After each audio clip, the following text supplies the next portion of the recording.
Bueno, muy buenas tardes. El día de hoy platicaré con ustedes acerca de la hipoacusia súbita. Primero que nada, quiero agradecer a todos ustedes por su presencia en este curso para actualización de MEX generales y al comité organizador por tomarse en estos tiempos tan difíciles el tiempo para seguirnos educando. Pues bien, la hipoacusia súbita es una urgencia otorrinolaringológica y eso lo veremos reflejado en esta plática en donde tocaremos aspectos anatómicos, etiológicos, fisiopatológicos, de diagnóstico, tratamiento y al final un pequeño artículo donde veremos hacia dónde va el estudio de la hipoacusia súbita. Primero que nada, daremos un somero repaso de la anatomía del oído. Veremos que el oído se divide en externo hasta la trompa de Eustaquio, desde el pabellón y hasta la trompa de Eustaquio, hasta la caja timpánica, la membrana del tímpano, la caja timpánica, que es el oído medio, y el oído interno, que lo ven marcado aquí, la parte anterior, que es la cóclea, y la parte posterior, que son los canales semicirculares y el vestíbulo, que tienen que ver con el equilibrio. A su vez, la cóclea la dividimos en estas tres escalas: la rampa vestibular, la rampa timpánica. A través de la rampa timpánica se transmite el sonido hacia la escala media y regresa hasta la ventana redonda. En la escala media está el órgano de Corti, que son las células ciliadas externas, una fila y 3 filas de células ciliadas internas, que son, digamos, que el transductor del sonido se convierta en potenciales bioeléctricos, que son llevados hasta, vemos en esta imagen, el ganglio spiralis, que está exactamente en el modiolo.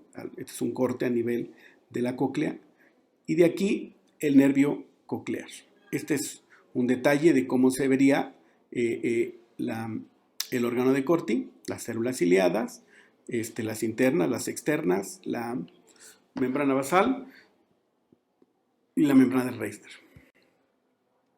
Pero bien, el tema que nos ocupa, ¿qué es la hipoacusia súbita? Por definición, la hipoacusia súbita requiere que haya una pérdida de 30 decibeles y que afecte por lo menos a 3 frecuencias consecutivas. Usualmente ocurre en 72 horas en esa ventana y puede acompañarse de acúfeno y o vértigos. Estas son unas curvas audiométricas que puede tener la hipoacusia súbita. En este caso es un oído izquierdo. Vemos una brecha aérea ósea, entonces esta es una sordera conductiva. Mixta, porque también baja la vía ósea de 20 decibeles, que es la normalidad. Y aquí en rojo, estamos hablando de un oído derecho, vemos cómo la vía ósea y la aérea se siguen. Esta es una hipoacusia sensorial de 20 a 40 es superficial, hasta 60 es moderada. Es una hipoacusia sensorial moderada. Y esta es una hipoacusia moderada, pero esta es mixta, porque tiene un componente conductivo donde se separa la vía ósea de la aérea y nos habla de un problema mixto, tanto de conducción como sensorial. ¿Y qué causa la hipoacusia súbita? Bueno, es la etiología. Cuando la función neurosensorial, hablando del órgano de Corti y las células ciliadas, se ven afectadas, estamos hablando de neurosensorial. Neurosensorial incluimos también el nervio auditivo. Y la conductiva es un problema de transmisión, un problema en oído medio, puede ser desde algo que obstruya el conducto auditivo externo hasta un problema infeccioso, un problema con líquido en oído medio, que nos hable de que las ondas no llegan al oído interno y entonces no se amplifican, no llegan y entonces es conductivo. O uno mixto, en donde podemos ver una pérdida tanto sensorial como conductiva en el mismo oído. Y bueno, pues estas son las etiologías más frecuentes de la hipoacusia súbita. El 90% del neurosensorial es idiopático y todas las demás que ven ustedes aquí son causa de hipoacusia neurosensorial.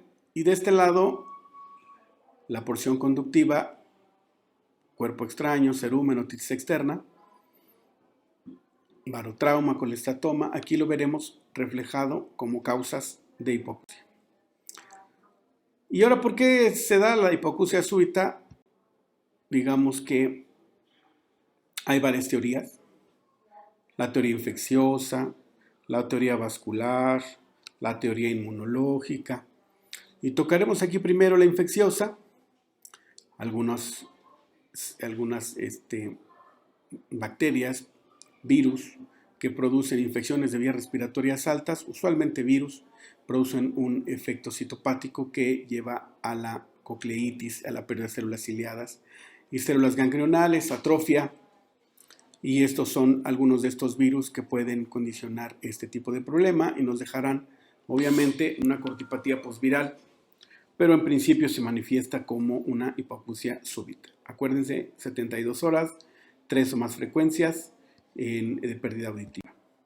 Y otra, la teoría vascular, nos dice pues, que hay procesos tromboembólicos asociados a veces a otros padecimientos sistémicos como la diabetes, como la hipertensión, como que condicionan problemas de hiperviscosidad sanguínea, digamos. Recordemos que el paciente diabético que se deshidrata, se espesa la sangre por la deshidratación que tiende a ser por la salida de glucosa a través del riñón y la consiguiente salida de líquido siguiendo este azúcar. Y entonces se espesa la sangre y los vasos que irrigan el oído son muy delgados, del grueso de un cabello. Entonces esto condiciona que más fácilmente se obstruyan. Una trombosis de esos vasos pues nos condiciona la respuesta de este tipo de problemas. Obviamente pacientes neumópatas que tienen hiperviscosidad de la sangre porque tienen un hematocrito alto, porque no alcanzan los hematíes para trasladar el oxígeno, también pueden ser causa de este problema. Y la teoría inmunológica ha sugerido que los desórdenes autoinmunes pudieran ser causa de la hipoacusia súbita debido a una reacción cruzada con los anticuerpos de bacterias o virus que pueden ser específicos, son específicos del órgano interno, pero sin embargo reaccionar las células de la defensa de nosotros contra las células endoteliales y el linfocito C8 que deberían frenar este tipo de reacciones, a veces no están en la cantidad adecuada, digamos. Y hay otra más, la teoría de la ruptura de las membranas que nos habla de que el órgano de Corti, recordemos que es la escala vestibular y timpánica es perilinfa y en la escala media es endolinfa, y que las características electrolíticas de la perilinfa se parecen más al espacio extravascular y las de la endolinfa se parecen al espacio intravascular, y que cuando estas membranas que las separan, que mantienen esas características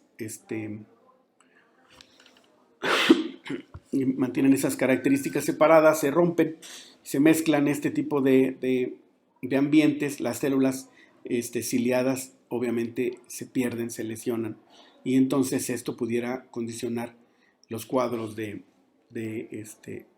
por fístulas, de vértigo y de sordera por lesión de las células ciliadas. Ahora, ¿cómo vamos a identificar la hipoacusia súbita?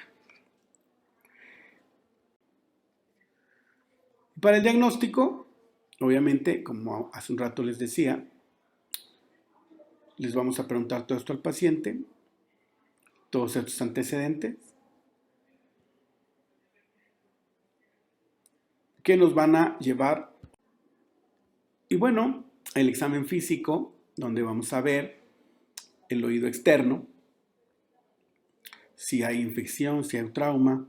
En la otoscopía buscamos cerumen, cuerpo extraño, el aspecto de la membrana timpánica, si hay otitis media, aguda, crónica, etcétera. Y ahí vamos a descartar si esta es la razón. Y la audiometría, como vemos aquí, es una audiometría normal en graves y en agudos tenemos una caída de hasta 60 decibeles, más de 3 frecuencias. Esto nos da el diagnóstico de hipoacusia súbita. Obviamente a la marcha diagnóstica adecuada. Podemos hacer una resonancia magnética, obviamente después, y de hecho estamos obligados ante la hipoacusia súbita sensorial a hacer una resonancia magnética porque hay un 2% de posibilidades de que sea un neurinoma del acústico, un tumor de las células de Schwann, que vamos a encontrarlo a este nivel en el conducto auditivo interno, donde sale el del ganglio spiralis y sale a convertirse, a unirse con el nervio vestibular para formar el estrato acústico y entrar hacia la fosa posterior, y ahí erosiona el conducto auditivo interno, y entonces aquí en la tomografía, en la resonancia, lo vamos a observar y estamos obligados porque hay un 2% de posibilidades de que esto sea el diagnóstico temprano. Y bueno, un diagrama de flujo, vamos a verlo de este modo. Anamnesis y exploración física, sospechamos que hay una hipoacusia súbita sensorial. Y entonces hacemos una otoscopía, si está normal, vamos al diagnóstico de hipoacusia súbita. Si tiene datos de otitis media, vamos al tratamiento específico, o sea, descubrimos que está hipomóvil, que está engrosada, que está retraída, o que tiene líquido en caja, que tiene burbujas, que tiene datos infecciosos. Bueno, entonces eso es de transmisión y vamos a dar tratamiento específico. Con los diapasones vemos que es de transmisión, vamos al tratamiento específico, y si es sensorial, pues entonces vamos a dar tratamiento, manejo como hipoacusia súbita. Este es el diagrama de flujo. ¿Y cómo se trata la hipoacusia súbita? Pues bueno, obviamente aquí vamos a excluir la conductiva porque esa tiene su tratamiento específico, pero la hipoacusia súbita sensorial, entonces pues vamos a dar, si tenemos una causa identificable, pues el tratamiento va dirigido, ¿no? Y además de esto vamos a dar esteroides. Glucocorticoides dentro de las primeras 2 semanas de inicio. Pueden ser sistémicas o puede ser intratimpánico. Sistémico podemos dar prednisona o podemos dar deflazacor en los pacientes diabéticos, debido a que el deflazacor es el que menos efectos diabetogénicos tiene. Y si es intratimpánico, pues le vamos a dar dexametasona de 10 miligramos por mililitro una vez por semana durante 3 semanas de manera intratimpánica.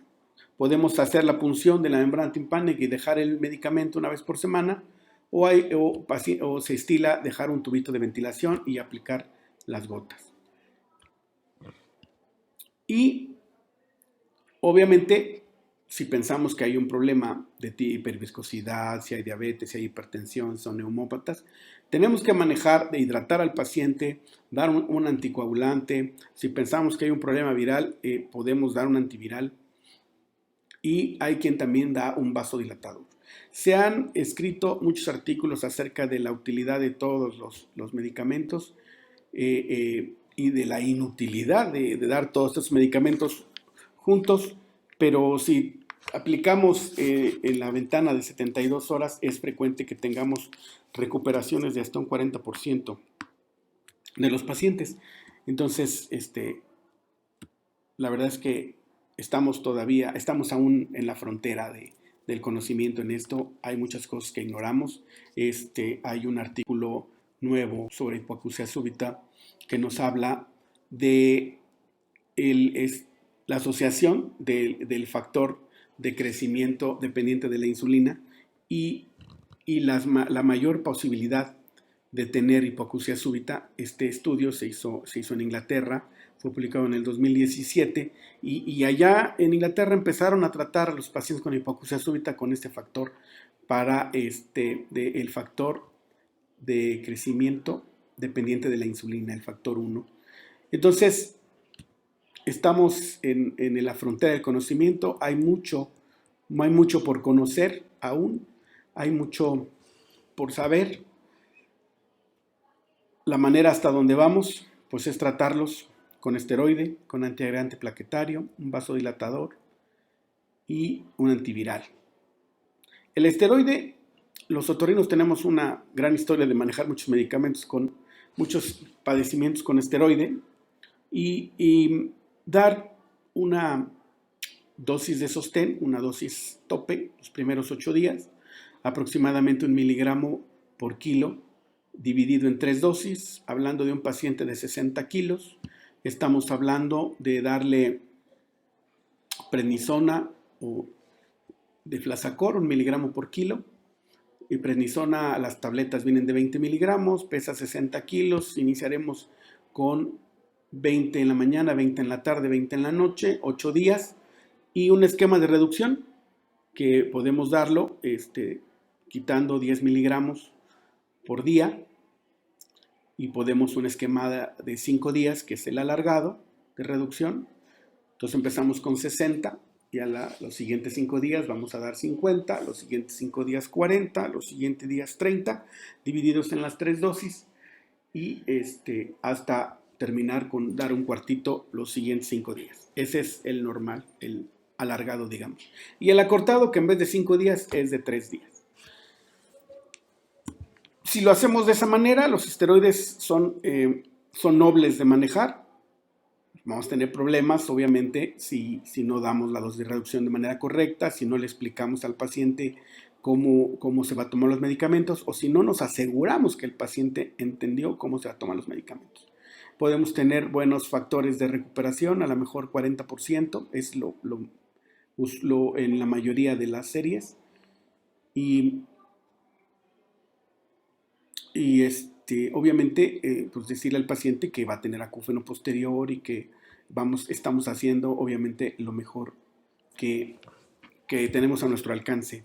Además de considerar los factores de alimentación o de control de enfermedades sistémicas que el paciente pudiera tener.